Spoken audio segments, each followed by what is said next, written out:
vamos lá. Os seminaristas aprenderam, ou vão aprender, vai ter um momento que vai ter essa aula, sobre tipos de sermão. Então, assim, escutem bem. Tipos de sermão.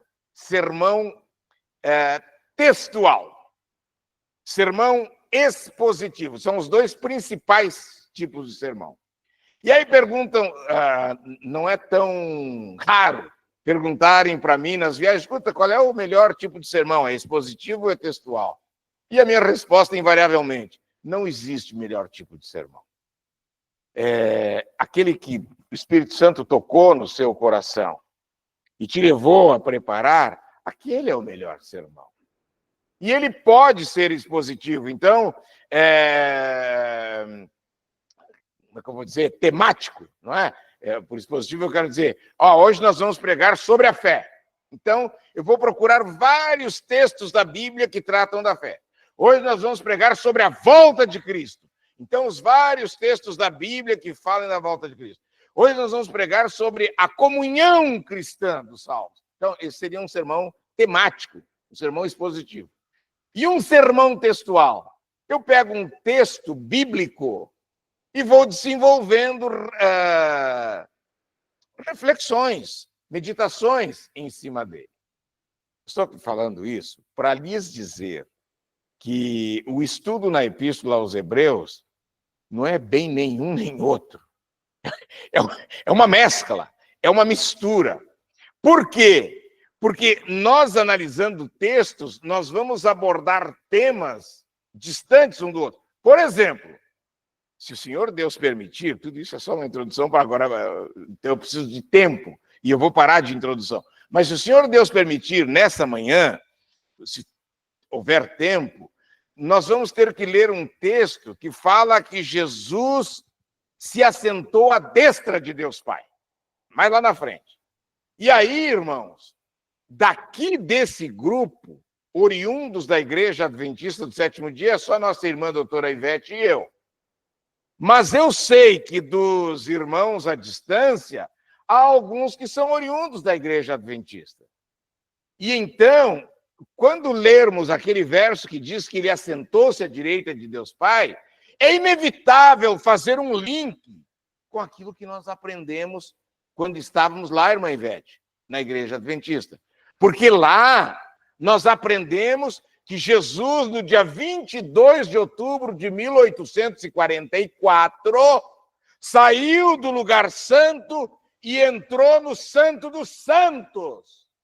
Então, ele passou a fazer a expiação pelos nossos pecados. Nós aprendemos isso.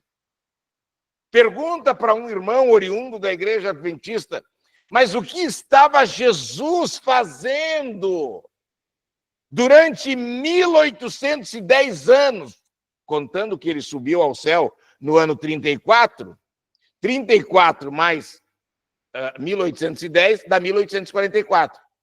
Então, se ele entrou no Santo dos Santos, ficou junto com o Pai, só em 1844, durante 1810 anos, o que estava Jesus fazendo?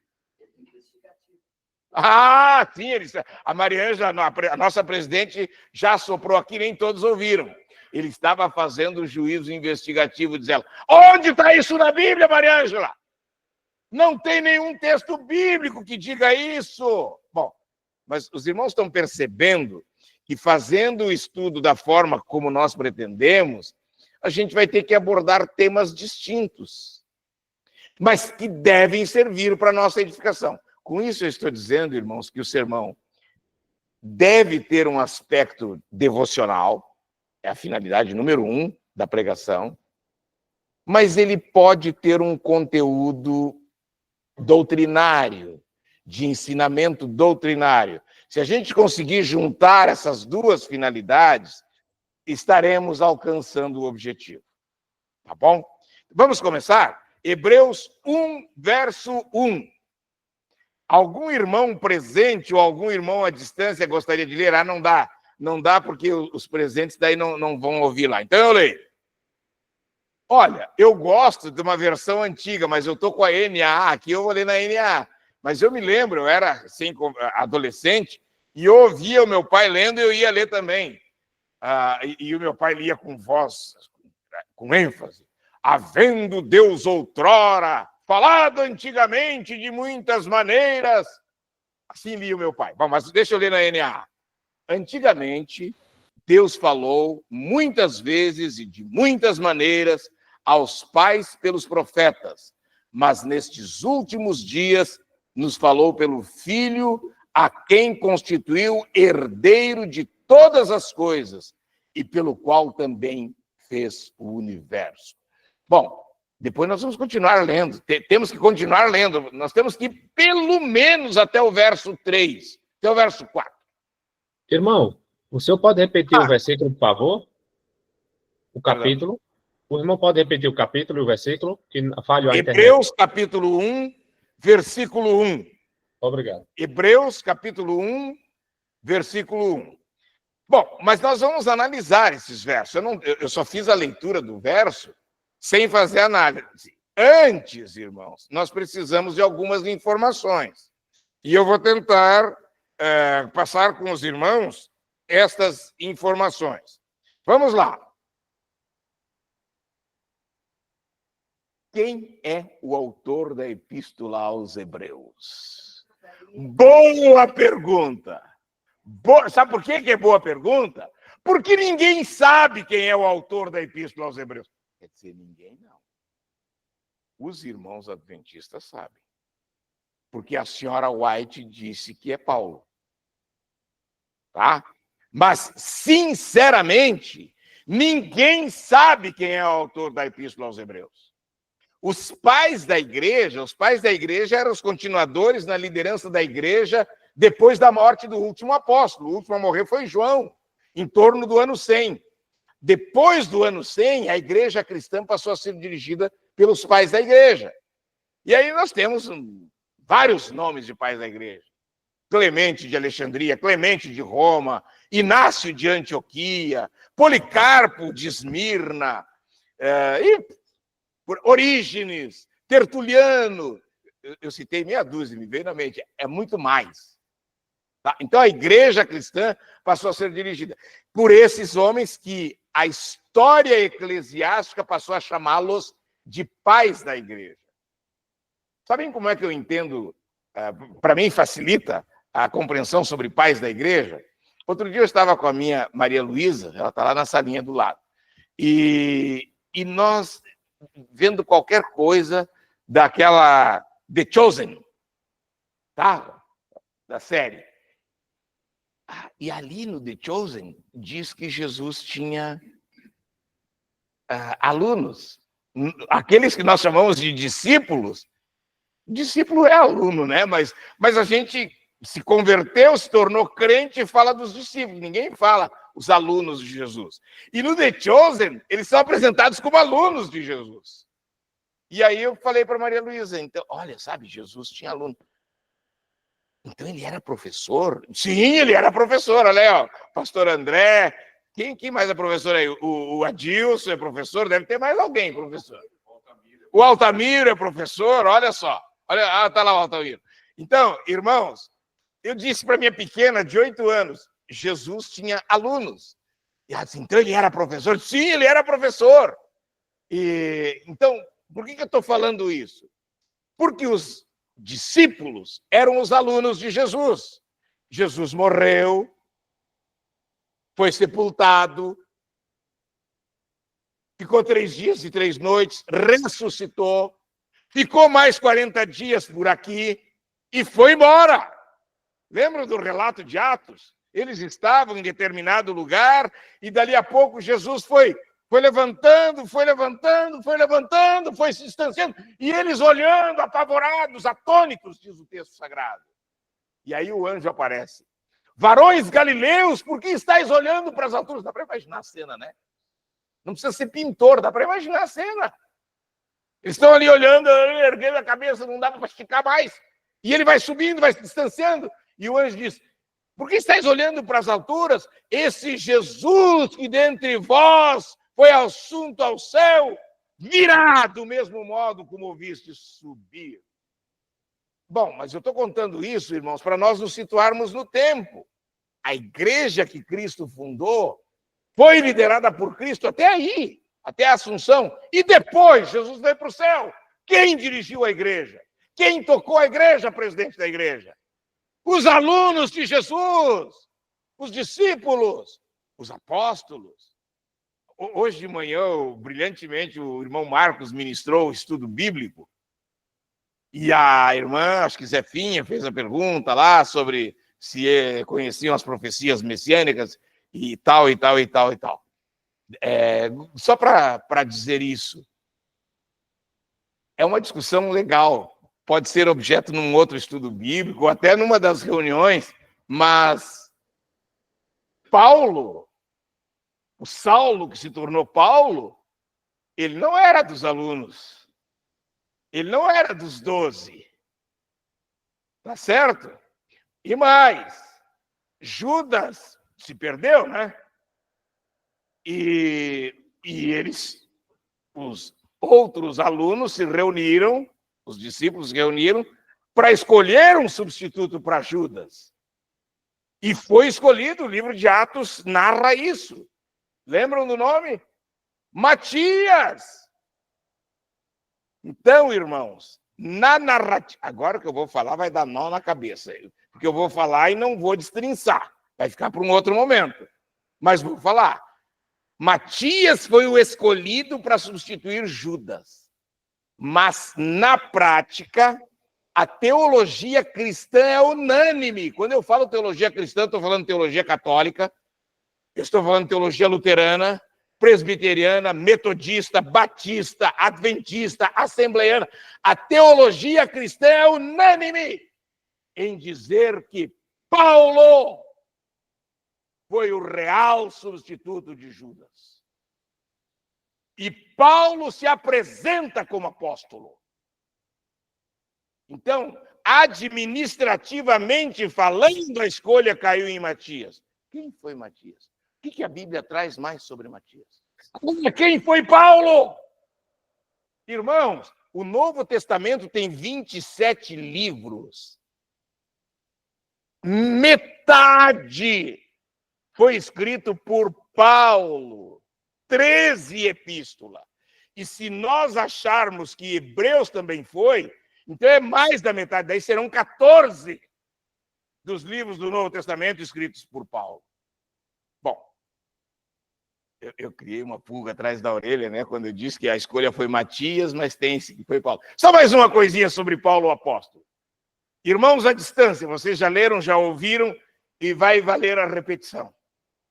Eu não sei se os irmãos aqui presentes já leram, já ouviram os requisitos para alguém ser considerado um apóstolo. Os discípulos, os alunos dos apóstolos continuaram tocando a igreja. E aí a igreja cristã primitiva estabeleceu requisitos para alguém ser considerado apóstolo. 3 requisitos fundamentais. Tinha que ter visto Jesus ressuscitado. Tinha que ter sido chamado por Jesus.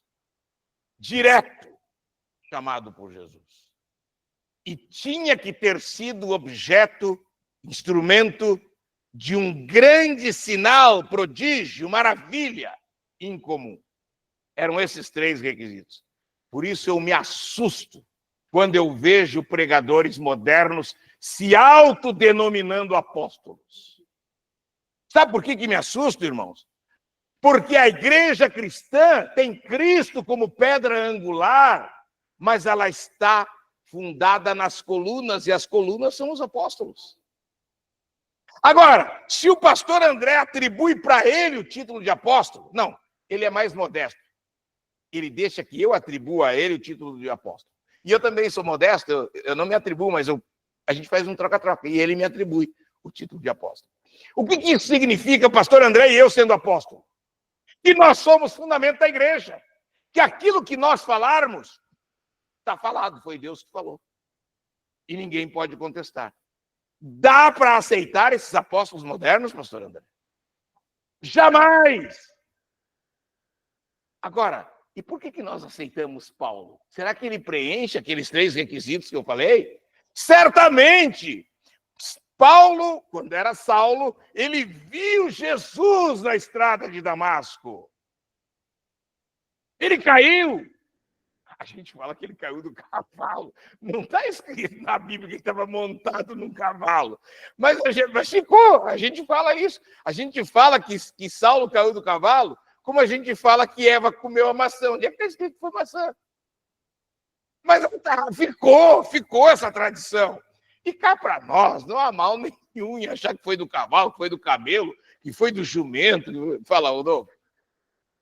Ah, é, a baleia, não está escrito que é baleia? Bem lembrado, bem lembrado.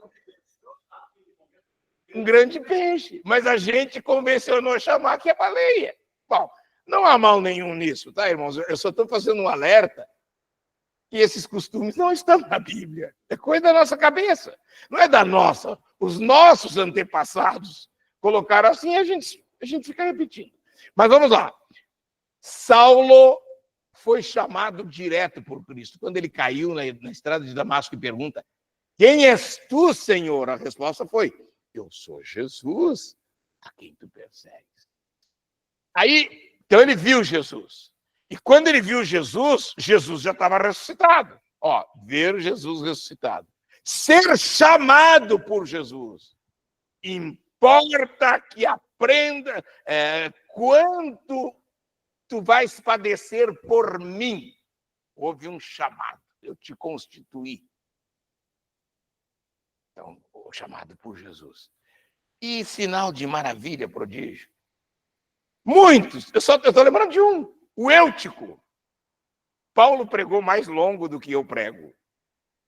E o Eutico dormiu perto da meia-noite. Não disse que hora Paulo começou a pregar, mas eu acho que não foi faltando 5 à meia-noite. Eu acho que começou a pregar cedo. E era um sermão longo. E o Eutico dormiu. Não sei se Paulo foi monótono ou se o Eutico estava muito cansado. O fato é que ele dormiu, caiu, morreu. E Paulo impôs as mãos e o Eutico ressuscitou. Então, irmãos, sim, Paulo era apóstolo. Ele se apresenta como apóstolo. Agora, foi ele que escreveu Hebreus? Eu não sei.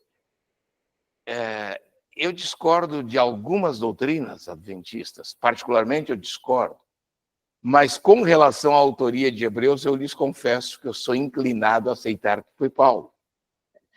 Por várias razões, tá? Mas eu não posso afirmar que foi Paulo. Estou dizendo que eu sou inclinado a aceitar que foi Paulo. Mas não dá para afirmar porque não tem a autoria nesse livro. Não se conhece a autoria. Tem mais. O nome aos Hebreus não existe nos manuscritos. O conteúdo fez com que colocassem o título aos Hebreus, mas o nome não existe. Tá bom? Mas acho que o título está certo, porque ele é direcionado especialmente para hebreus que abraçaram a fé cristã. Bom, hoje acho que na lição o irmão Marcos trouxe um comparativo, que o início da igreja cristã era muitíssimo mais judeus do que gentios. Hoje é o contrário. Milhares de gentios para poucos judeus. Isso é um fato. Bom, deixa eu ler para os irmãos aqui algumas coisinhas sobre a autoria. Eusébio de Cesareia, um dos pais da igreja, apontam Paulo como autor. Eusébio de Cesareia e outros apontam pai como autor. Deixa eu ler a Bíblia de Estudos Apologético. Eu transcrevi aqui, eu tenho ela em casa. E a nota é do pastor, doutor, professor Luiz Saião, aqui de São Paulo, da Igreja Batista das Nações, não é, pastor André? O Saião escreveu assim: quase desde sua origem, a autoria da carta aos Hebreus tem sido matéria de especulação. Porque a gente não consegue bater o martelo. A cópia completa de Hebreus mais antiga, no papiro Chester Beach, está situada na coleção paulina, imediatamente após Romanos. embora... Então, esse papiro mais antigo coloca a Epístola aos Hebreus na coleção de livros paulinos. Então, isso é uma referência que não é desprezível, né? Vamos lá. O livro de Hebreus é anônimo, enquanto cada um dos outros textos, 13 textos paulinos, começa explicitamente com o nome de Paulo. As outras 13 epístolas têm o nome dele. Em Hebreus está anônimo. Bom, eu vou pular, tem muita informação, mas há quem achasse que o autor do livro de Hebreus fossem Áquila e Priscila, o casal lá, há quem achasse que fosse Barnabé, há quem achasse... Agora, Lutero achava que era Apolo. O livro de Hebreus é um livro extremamente erudito, e Apolo era erudito.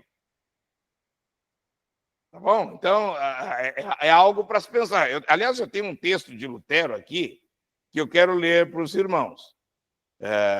Da Bíblia, eu tenho a Bíblia, tijolão assim, dos 500 anos da Reforma. A Sociedade Bíblica lançou essa Bíblia com anotações feitas por Martinho Lutero. Então, Lutero entendia que Apolo, de Alexandria, um homem culto de Alexandria, que tinha grande conhecimento, era o autor. E aí, eu quero ver se eu leio o texto de Lutero, eu não estou achando aqui. Bom,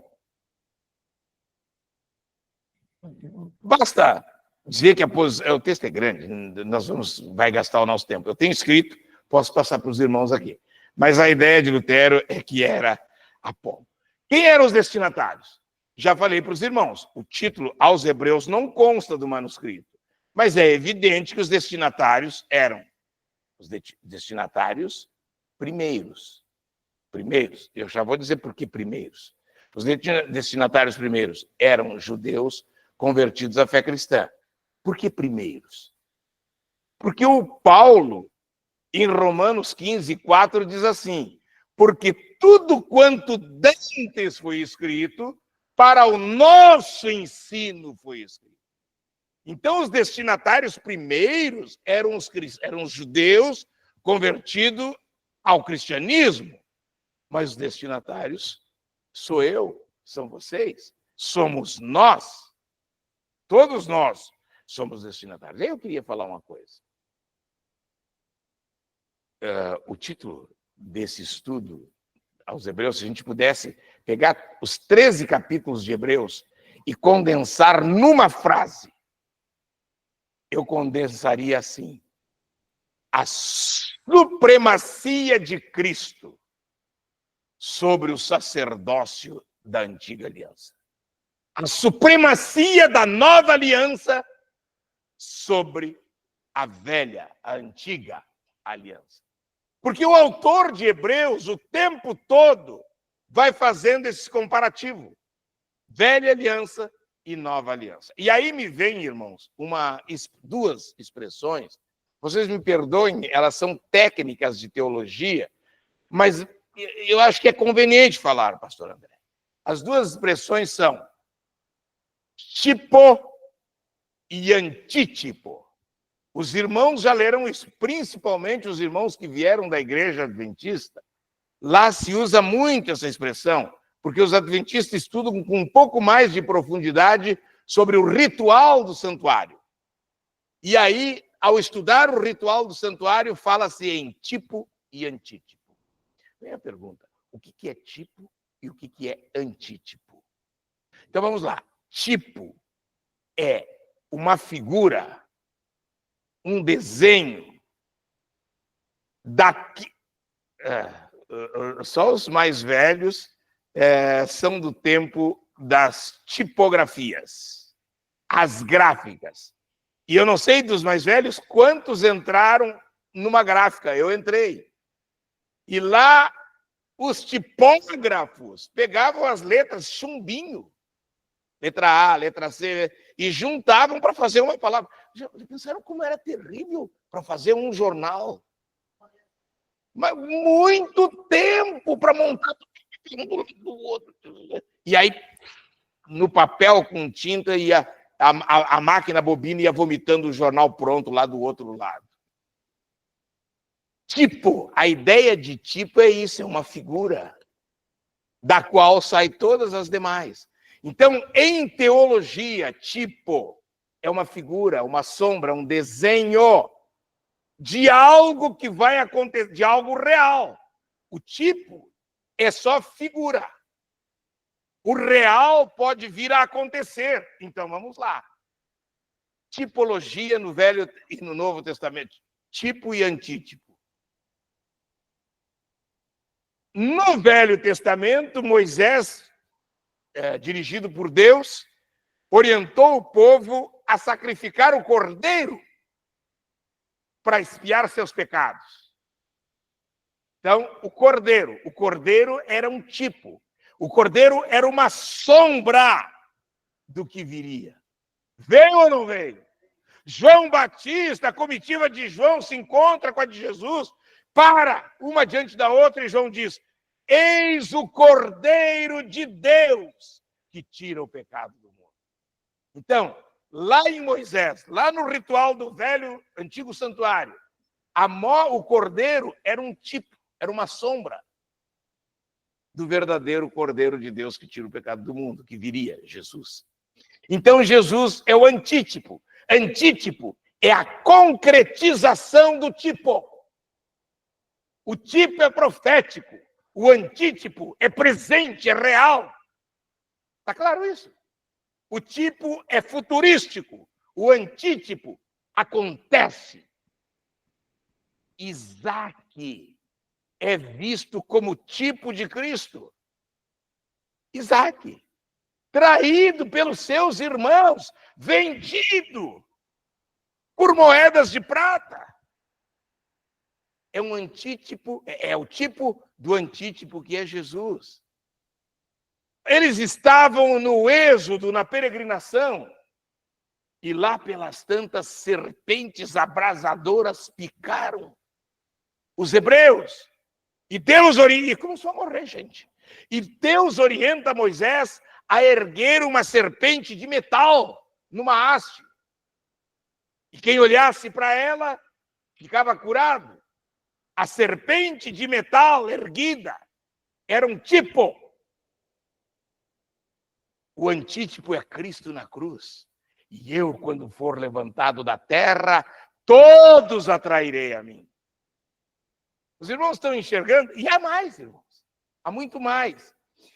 Estão percebendo a riqueza do estudo na Epístola aos Hebreus? Como ela traz coisas lindas, especiais, preciosas para todos nós. Bom, eu tenho que avançar. Mas vamos gravar isso.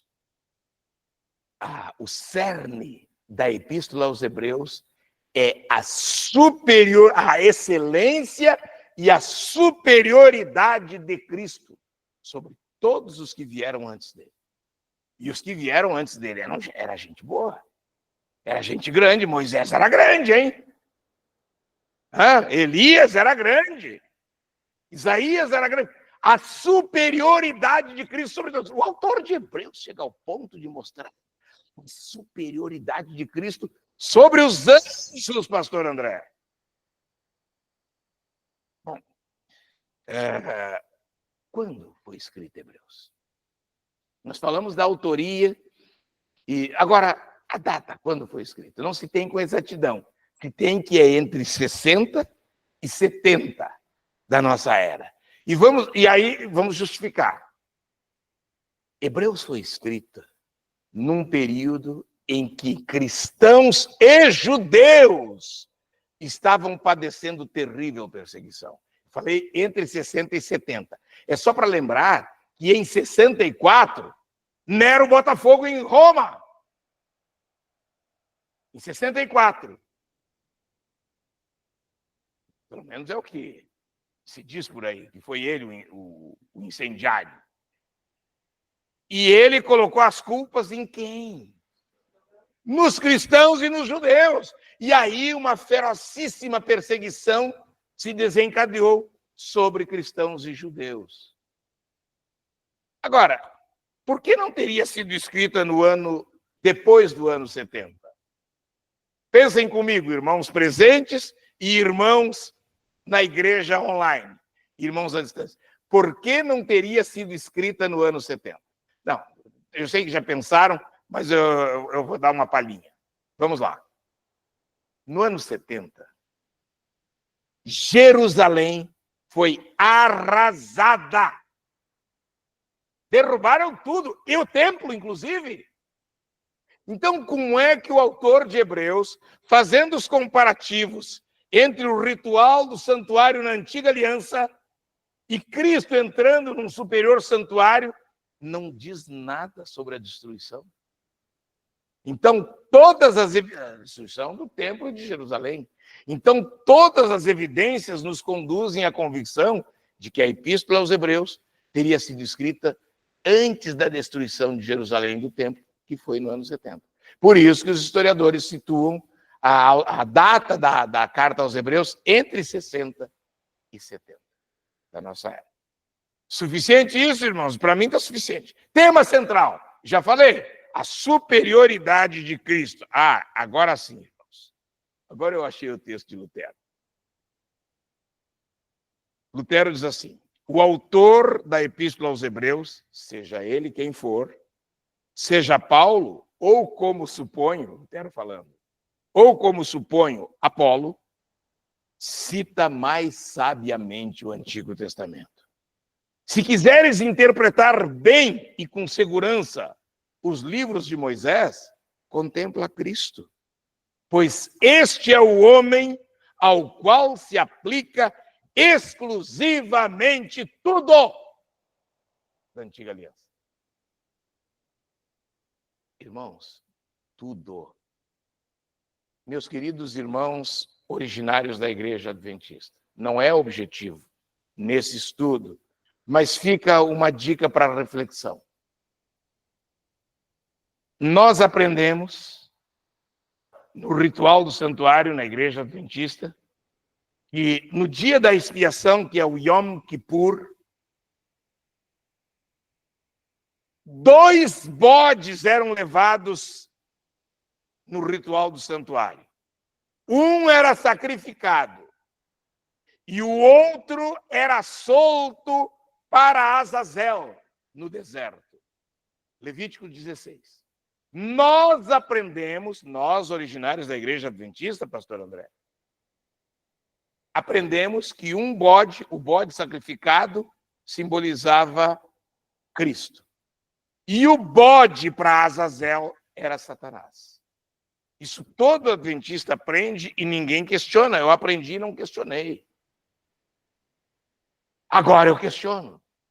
Se o bode para Azazel é Satanás, então Satanás é meu co-salvador. Jesus não é meu salvador sozinho. Vocês estão me entendendo? O diabo tem parte, porque a morte e o sangue, e o outro que carrega os meus pecados para o deserto para morrer no deserto. Se ele também se ele é Satanás, se ele não simboliza Cristo que carregou todos os meus pecados, se eu ficar com a teologia adventista, por lógica eu tenho que entender que a expiação é feita por Cristo e por Satanás. E a expiação é só Cristo, com a sua morte na cruz. É só por Jesus, diz o velho hino do cantor cristão, que nós somos salvos. Está claro isso? Oi? Sim, sim, sim. Carregando os nossos pecados e morrendo para pagar o preço dos nossos pecados. Bom, eu não vou ler mais de Lutero, porque o texto dele é longo e nós temos que avançar para terminar. Irmãos, eu tenho aqui uma expressão de um pastor presbiteriano estudioso, é o reverendo doutor Hernandes Dias Lopes. Ele se preocupou em estudar quantas vezes em português aparece a palavra, fazendo um cotejo entre o sacrifício da velha aliança com o sacrifício de Cristo na nova aliança, quantas vezes aparece a palavra melhor? dizendo que esse da nova aliança é melhor que aquele da velha. 13 vezes na Epístola aos Hebreus aparece a palavra melhor. E aí, irmãos, a conclusão nossa é que Cristo é retratado nessa epístola como Criador, como profeta, como sacerdote, como oferta do sacrifício e como vencedor, Rei dos Reis. É ou não é muito relevante estudarmos de modo um pouco mais aprofundado a Epístola aos Hebreus? Bom, falei para os irmãos que nós iríamos ler e lemos. Vamos ler de novo? Agora do verso 1 até o verso 4. Antigamente, e daí nós vamos encerrando. Antigamente, Deus falou muitas vezes e de muitas maneiras aos pais pelos profetas. Mas nesses últimos dias nos falou pelo Filho, a quem constitui o herdeiro de todas as coisas, pelo qual também fez o universo. Rapidinho. O autor da Epístola aos Hebreus, nesse verso 1, está apresentando Jesus como sendo Deus. No transcorrer, no desenvolver da carta, isso vai ficar mais patente, mais claro. Mas já agora, de início, o autor de Hebreus fala que Deus falou antigamente de muitas maneiras. Que muitas maneiras, irmãos? Pastor André, irmãos à distância, de que muitas maneiras? Deus levantou patriarcas, Deus levantou profetas, profetiza Hulda, juízes, juíza, a Débora, certo? Reis, estadista em cortes pagãs. Daniel era um estadista na corte babilônica, por exemplo. José, um estadista na corte egípcia, a mais poderosa nação do mundo de então. E Deus falou para José por sonho. Houve situações que a Bíblia diz assim: o anjo do Senhor se apresentou a Abraão. Quem é o anjo do Senhor? É o próprio Jesus. É Cristo antes da encarnação. Porque no Novo Testamento diz: e o Verbo se fez carne e habitou entre nós. Mas ele já existia antes, porque o texto diz: no princípio era o Verbo estava com Deus e o Verbo é Deus.